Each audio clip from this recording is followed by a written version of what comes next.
I hereby declare that I have no vested interests in this area. I have no investments in fossil fuels. I have no investments in renewable energy. I am not an applicant or a recipient of any form of grants, either private or state. So this gives me an independence to say what I think myself. And also I'm knowledgeable in the sense that I've been in the field of research in meteorology and climate all my life, and I'm still active. So my name is Ray Bates, adjunct professor at UCD, formerly professor at the University of Copenhagen, professor of meteorology. Before that I worked at NASA, Goddard Space Flight Center.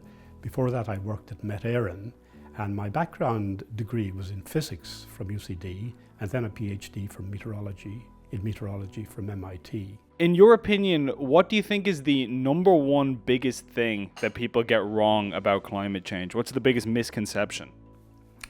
Perhaps the biggest misconception is that climate science is completely settled and that there's no uncertainty. If you were working in the field, you would know very well that this is not the actual situation.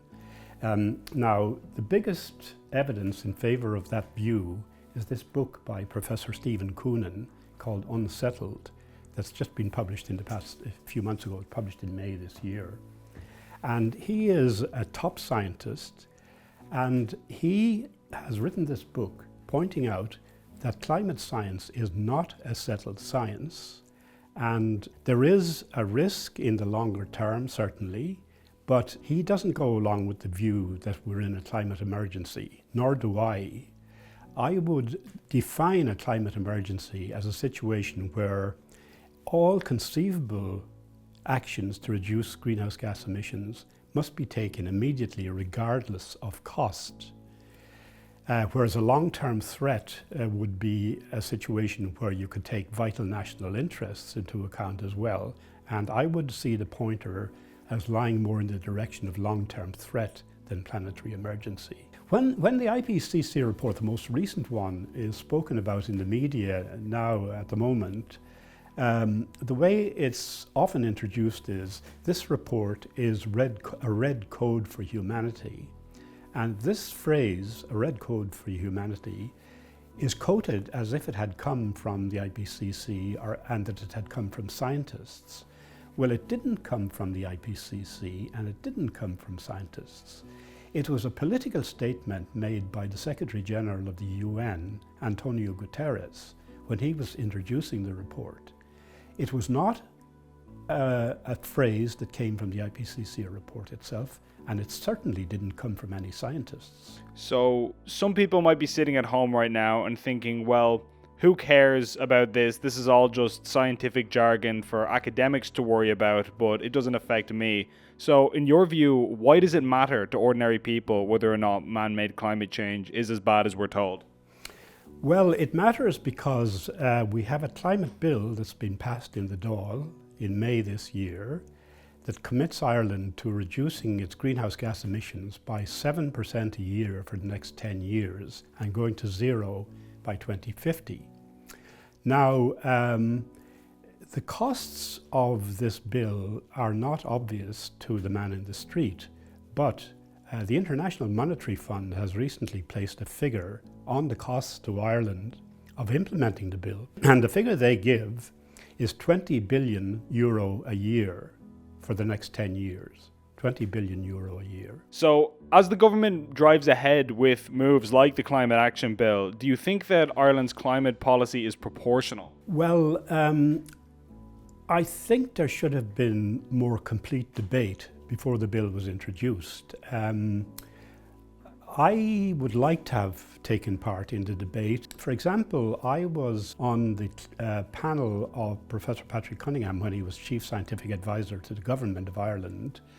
He had a panel of experts who were selected by open competition in the newspapers, and I applied to be the representative in climate science on his panel, and I was selected by open competition as the representative in the climate area.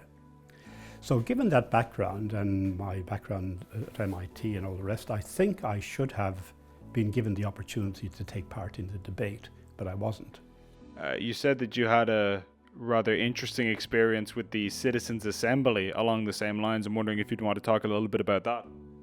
Well, I applied to speak to the Citizens' Assembly in 2017 when they were debating the issue of how the state can make Ireland a leader in tackling climate change. I applied to give an oral presentation, but I wasn't allowed to.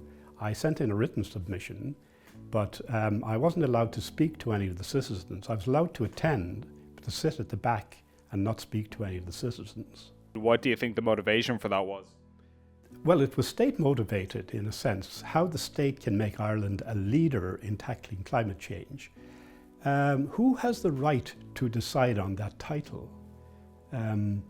Whoever decided on it was going to ensure that the evidence presented would agree with the question as phrased. We often hear this phrase that the science is settled on the topic of climate change and that there's no more investigation to be done in this area, that it's an open and shut case. So what do you say to that?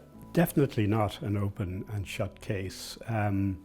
The warming that will result from carbon dioxide increase, that's generally expressed in terms of a quantity called climate sensitivity. How sensitive is the climate to increasing carbon dioxide? Now, the value of climate sensitivity is unsettled. The last IPCC report, they are claiming to be able to give a best estimate of 3 degrees. And they said in the report that there is no evidence that indicates a climate sensitivity below 1.5 degrees. Well, that statement is actually incorrect. It's demonstrably incorrect, because quite a number of investigations, including my paper here, provide evidence for climate sensitivity below 1.5. My paper says about 1 degree for a doubling of carbon dioxide. That's not a personal opinion. In no way can it be described as a personal opinion.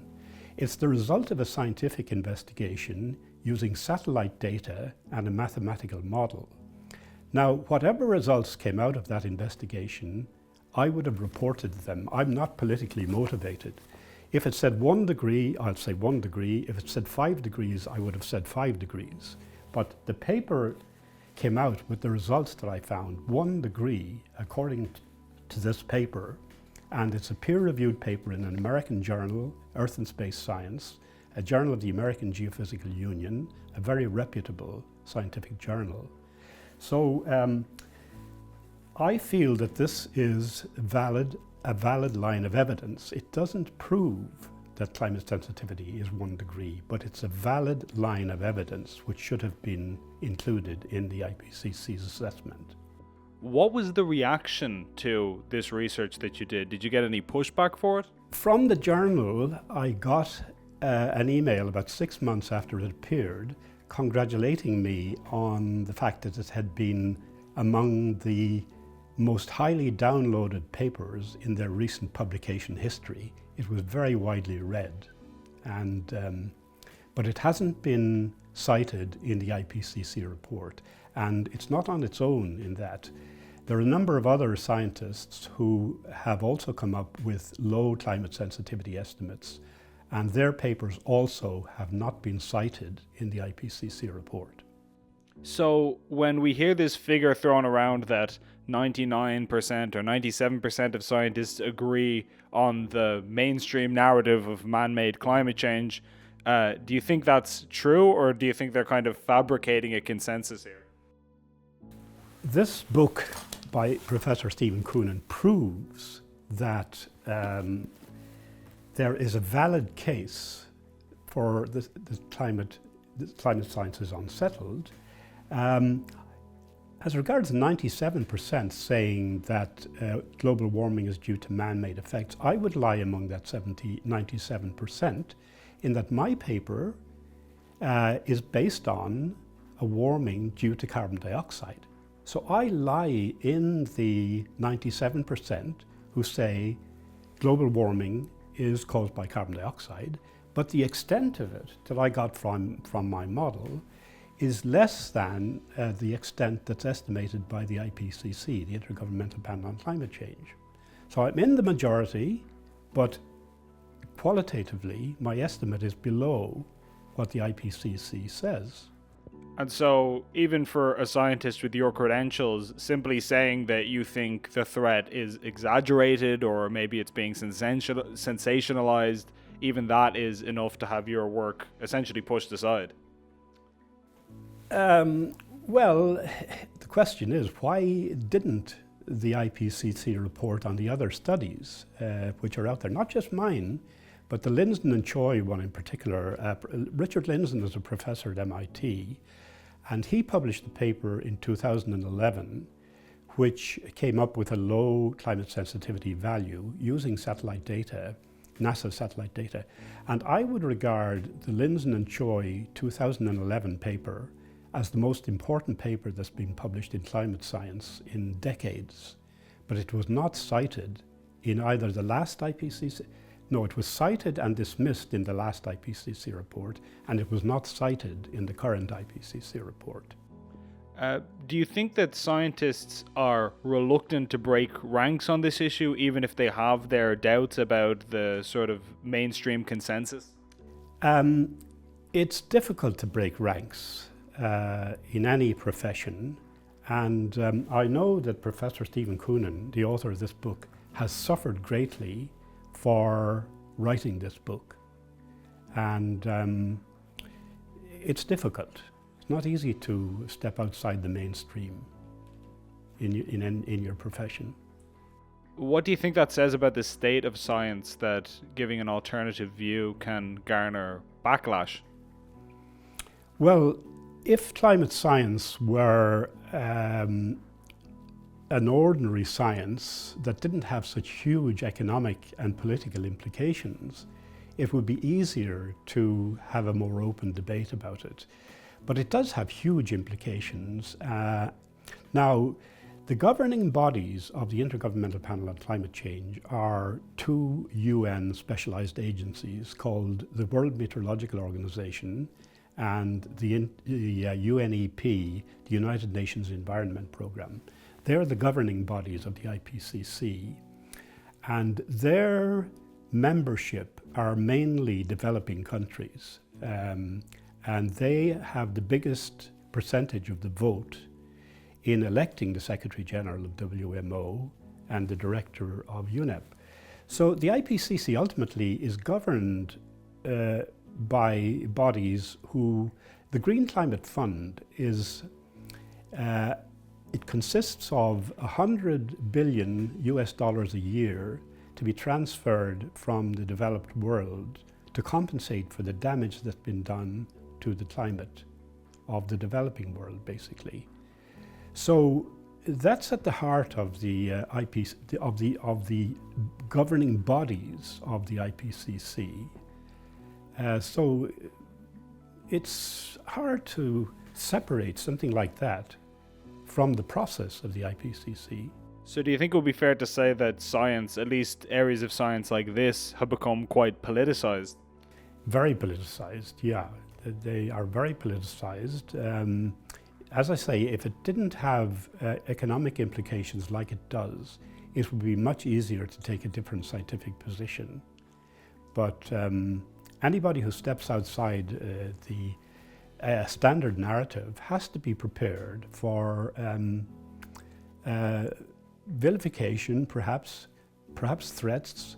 One scientist in the States, Professor John Christie, has had rifle shots fired through his office window because of his position on climate change. I believe you have received threats for your research. Well, I've been threatened face to face with somebody who said to me, "You're a disgrace and I'll get you." And I had two witnesses to that. And I think that's an unfair thing to say to a scientist. I have no vested interest in this area. I'm only trying to stand for the truth, and I have a concern for the public interest, but I don't have any vested interests. Do you think there are a lot of scientists who have vested interests? You said at the start you have no investments in fossil fuels or renewables or anything like that. Do you think that grant money and things like this does influence the way scientists speak on these issues? Well, if you're a young scientist, you have to be aware of getting grants. Without getting grants, your career won't go very far, and they're mainly state grants. So the bodies who control grant money have a big influence in scientists' perception of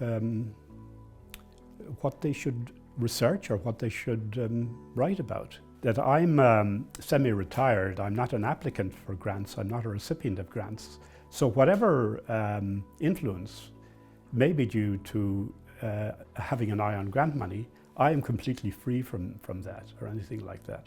Do you think that gives you a lot of freedom to speak on these issues? I think it does, yeah. I think so. Gript previously revealed that RTE is the only state broadcaster which is partnered with a climate activist group called Covering Climate Now, or CCN. What do you think of the media's uniformity on this issue? It seems to me that in Ireland in particular, the media doesn't allow expression of alternative viewpoints. It's basically the media are all singing from the same hymn sheet.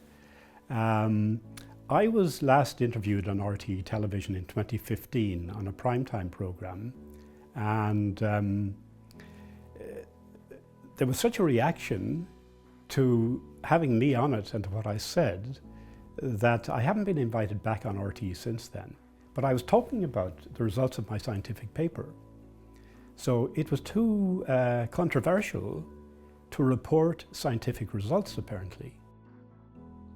And do you feel like there are many media voices who are willing to go against this narrative? I mean, we might have like the Farmers Journal or agricultural ones, but for the most part, it seems like it's kind of a monolith. I would say I buy the Farmers Journal more than any other newspaper because I feel that I get a more open view of the politics of climate and of the science of climate than any other newspaper in Ireland. But the fact that news outlets rely on funding from the state too, to a certain extent, do you think that compromises their impartiality to a certain degree? I don't know. It could be that a lot of journalists think they're taking the high moral ground when they follow a climate alarmist viewpoint. But the public interest also requires a consideration of the costs involved. The 20 billion euro a year estimated by the International Monetary Fund for our climate bill, that needs to be debated. It's not an issue that can be swept under the carpet. It's a vast amount of taxpayers' money. It has to be justified. The scientific basis has to be solid for spending that kind of money. And to have a solid scientific basis, you must have free debate involving bona fide experts. If such debate is not allowed, you cannot be sure you're hearing the truth. I noticed that often if there's normal, predictable weather that we would always have, like let's say it's warm in the summer, it's cold in the winter, if somebody was to say, well, isn't that an example that climate change isn't happening, the media and people like that would be quick to say, well, that's foolish because we're talking about climate, not weather. It doesn't matter about your specific geographical location. But then, on the other hand, when there are extreme weather events, like let's say it's very warm in Canada like it was recently, they'll point to that as evidence of the radical climate change that they're talking about. When are they not falling into the same trap that these are localized events that we can't necessarily glean anything from? The question of extreme events is an extremely central one nowadays. The IPCC in previous reports had been fairly cautious about attributing extreme events to climate change, to the global warming that's taken place. The IPCC estimates about 1 degree approximately of global warming since the end of the last century, 1850 to 1900 as the baseline. Now, can you attribute a change in extreme events to this change in global average temperature? That's a very central question. I don't work in this area as my area of specialization, but there are many people who do, and they're not all in agreement that there has been any change in the occurrence or extremity of extreme events, other than heat waves would have become a little warmer because of the global warming that has taken place, about 1 degree. But the heat wave that took place in the Pacific Northwest during the past summer in the States, the amount of warming involved relative to the mean was very much greater than 1 degree. The best authority on this, in my opinion, is a professor at the University of Washington in Seattle by the name of Clifford Mass. And he has looked at the heat wave in detail. And his conclusion is that it's not due to climate change predominantly, apart from adding 1 degree to what was there before. His conclusions are that it was a circulation anomaly. Desert air was being drawn up over the Cascades Mountains, and it was compressed as it came down to sea level. So the air from the desert was even warmer when it got down to sea level than it had started at in the desert. So it was extremely warm and very frightening to people. But his conclusion is there was no trend towards this. If it had been a result of global warming, we would have seen a trend in this direction. But there wasn't a trend. It came out of the blue, and there was no indication in advance that global warming was going to lead to this kind of event. If we look at extreme events in Ireland, the two most extreme events in living memory were the winter of 1947, when there was snow on the ground for 6 weeks from January to March 1947, and the summer of 1976, which was extremely warm the whole summer and very dry. So those two events, 1947 and 1976, stand out above any other event that's occurred in living memory in Ireland as the most extreme events. Now, if there had been an attribution study done, if models had existed at that time as regards what caused the winter of 1947, well, I'm sure the attribution studies would have said this is due to climate change. But it's a long time ago. Climate change wasn't very marked then, and that was by far the most extreme event in living memory in Ireland. So this whole issue of trends in extreme events is very, very uncertain. There has been a paper on flooding by a paper on which the first author is Hodgkins, an American paper, and they did a study of flooding in North America and Europe from over the past 60 years or thereabouts. And they find no trend other than natural variability, no trend in increased flooding over that period in North America or Europe. And it's a very rigorous peer-reviewed study.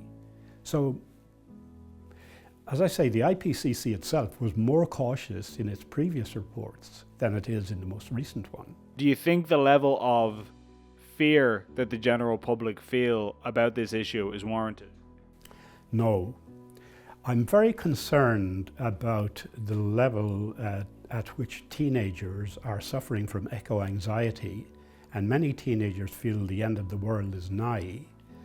I think this is not justified by the science, and it's very unfortunate that young children should be terrified in this way. The scientific evidence doesn't justify this viewpoint. I wrote a particular report called, it's about sea ice, Arctic and Antarctic sea ice, right?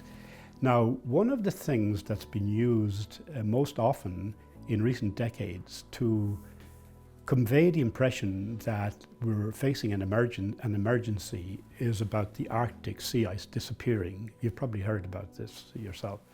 Well, I've studied the Arctic sea ice. It's measured by satellite, and you can look every day at what the coverage is. The Arctic sea ice decreased quite a bit between about 2000 and 2012. There was a very rapid drop. And there were reports out that the summer sea ice, at the end of summer, that the sea ice in the Arctic would be gone by 2016. If you go back to Al Gore reporting to the, when he was awarded the Nobel Peace Prize with the IPCC in 2007, in his speech, he referred to studies saying the Arctic sea ice will be gone by 2016. Now, 2016 is long in the past. The Arctic sea ice hasn't really decreased very much in the past 15 years, actually. There's been very little further decrease in the Arctic sea ice in September. It's still going down a little bit. The trend in the past 15 years is slightly downward, but it would take 200 years for it to reach zero at the current rate of decrease. I've looked at this in detail. Now, the Antarctic, the models had been projecting the Antarctic sea ice would also decrease as a result of global warming, but the opposite has happened. Since satellite observations came in 1979, the average trend of sea ice in the Antarctic is slightly upwards, and this year's is looking completely consistent with that. It's above normal, it's slightly upward. I'm completely a believer in a clean environment and in long-term sustainability. I hate to see plastic pollution, the oceans covered with plastics, etc. And I would very much, I am with the environmental activists in this area in trying to have a clean environment. But as a scientist, I have a responsibility to speak objectively about climate science. And I think some of the climate activists are actually going too far. They're not taking an objective view of the scientific picture as it should be seen.